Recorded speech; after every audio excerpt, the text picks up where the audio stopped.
Thanks for joining us for this week's info series on the upcoming Transport Canada regulation.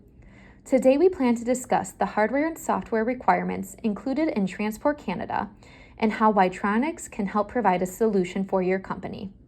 Before we get started, let's talk about who's impacted by the upcoming regulation. If your company falls into at least one of the following three categories, your company must be compliant by September 2nd, 2022. Number 1, your company realized gross revenues of at least $250 million for the provision of rail services in Canada in each of the 2 preceding calendar years and operates controlling locomotives on 5 miles or more of track in Canada. Number 2, your company operates a passenger train service within a municipality or between adjacent municipalities. And number 3, your company has 15 or more operating employees, operates controlling locomotives on 20 miles or more of track in Canada, operates at least one controlling locomotive at a speed of 25 miles per hour, and if your company transports freight, generates more than 10% of its gross ton miles on track in Canada.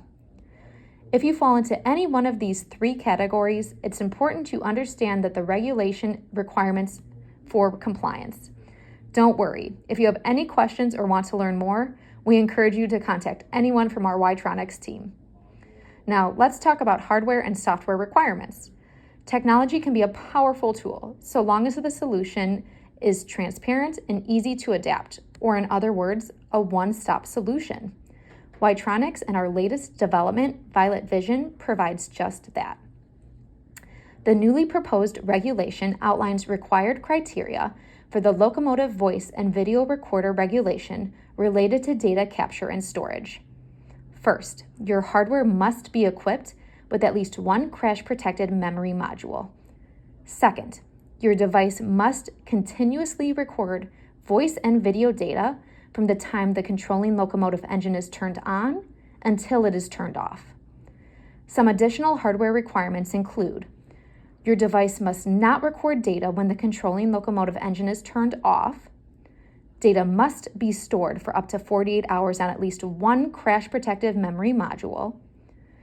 Other than the most recent 48 hours of data that was stored by the LVVR system on the module, data should also automatically and permanently erase from any crash-protected memory module. The device must be equipped with an alternate power supply or with a controlled shutdown feature that allows for a complete shutdown of the LVVR system in the event of a power interruption.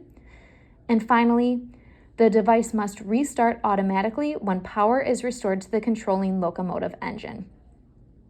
Now, these are only some of the requirements related to the hardware and software portion of the regulation. If it seems like a lot of information to absorb, we get it. It's because it is. However, don't let this new regulation distract you from running your business. Wi-Tronix has an all-in-one, complete, and readily available solution that will aid your railroad in being able to fully comply with the Transport Canada requirements. Thank you for tuning in this week. If you have any questions, please share in the comment section below or reach out to us directly. Join us again next week for part 2 of our Transport Canada series. We'll see you then.